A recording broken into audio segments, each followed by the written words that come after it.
საბინაო აფიორა და დაზარალებული მოქალაქეები იპოთეკურ ხელშეკრულებებზე მოტყუებით გაკეთებული ხელმოწერის გამო რამდენიმე ადამიანმა შესაძლოა საკუთარი სახლები დაკარგოს. თბილისში მცხოვრები რამდენიმე ოჯახი ამბობს, რომ თაღლითური სქემის მიხედვით შუამავლებმა მათ ხელი გაყალბებულ დოკუმენტებზე მოაწერინეს. შედეგად ამ ადამიანებს გამოსახლება ემუქრებათ. ოჯახები ბრალდებებს ადვოკატს და ერთ-ერთ კერძო პირს უყენებენ, რომლებიც მათი თქმით საქმის შუამავლები იყვნენ. თამარ ურუშაძე ამბობს. საბინაო თაღლითობა და აფიორული სქემები ყველაზე გახმაურებული საქმეები, რომლის გამოც მოქალაქეები ბინებს კარგავენ და ქუჩაში რჩებიან. სტატისტიკურად მთავარი პრობლემა დოკუმენტებია. საბუთებს მოქალაქეები ხელს ისე აწერენ, რომ შინაარსი არ იციან.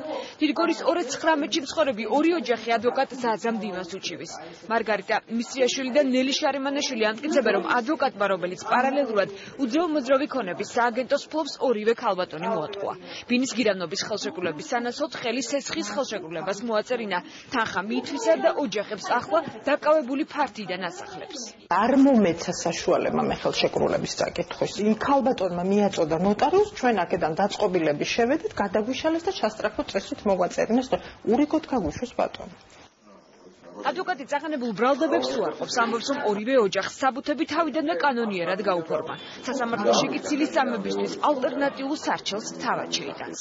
ზრდასრული პიროვნება ხარ, მოქალაქე წადი და გაიგე რეში ვიზია გაფორმებული, ისაც ენახა რომ ბანკშია ჩადებული და იქიდან გამომდინარე მიიღო გადაწყვეტილება. ვერა დავაძალე რამე, გინდა თუ არა წამოდი და შემოდი ჩემ ბინაში მეთქი თუ რა.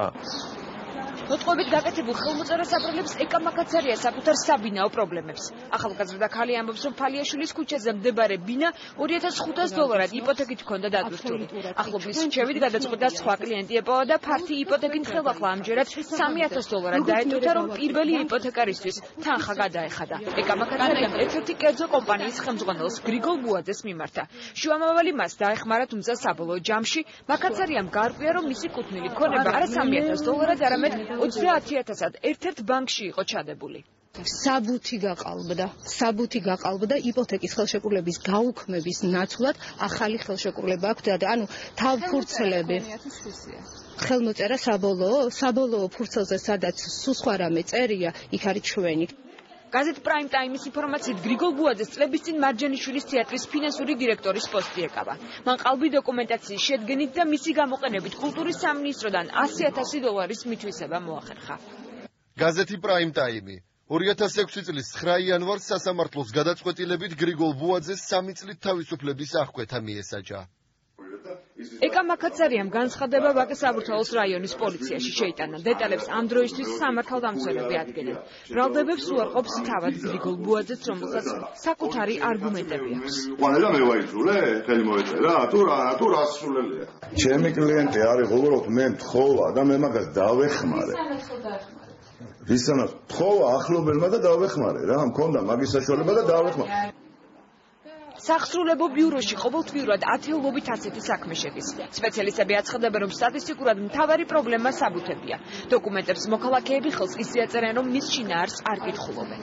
პრობლემა მდგომარეობს იმაში, რომ ხშირ შემთხვევაში მოქალაქეები არ ანაწილებენ ქონების აღარსებრივ მდგომარეობას, არ კითხულობენ ბოლომდე ხელშეკრულებას და რეალურად მათი მოთხოვნა შესაძლებელია ვერ დაკმაყოფილდეს. ანუ ქონება შეიძლება იყოს ბევრად ნაკლები ღირებულების, ვიდრე ეს მოთხოვნები, რითაც არის ეს უძრავი ქონება დატვირთული. დავაზუსტოთ, რომელ მოძრავნით სახება საკითხი და ამის შესაბამისად დაგაკვალიანებთ. თბილისის სახსრულებო ბიუროში შექმნილია იურისტების ჯგუფიც, რომელიც მოქალაქეებს უფასო კონსულტაციას უწევს. ცხელ ხაზზე, ტელეფონთან, ინტერნეტით, ონლაინ რეჟიმში რჩევის მიღება ნებისმიერ მოქალაქეს შეუძლია. ოპერატორები ამბობენ, რომ დღეში მათთან ასეულობით ზარი შექმნეს. მოქალაქეთა დაინტერესების შემთხვევაში შეუძლიათ მოგმართონ როგორც ადგილზე მობრძანებით, ასევე ფუნქციონირებს საინფორმაციო სამსახური, რომელზეც შეუძლიათ დაგვიკავშირდნენ. ტელეფონის ნომერი 24545 ან 2-759-659. სპეციალისტები მოსახლეობას ურჩევენ, რომ პირველ რიგში თავადო განაახლონ ამ მონაწერი საჯარო რეესტრიდან, შეამოწმონ ქონების სამართლებრივი მდგომარეობა და ხელმოწერამდე ბოლომდე წაიკითხონ ნებისმიერი ხელშეკრულება.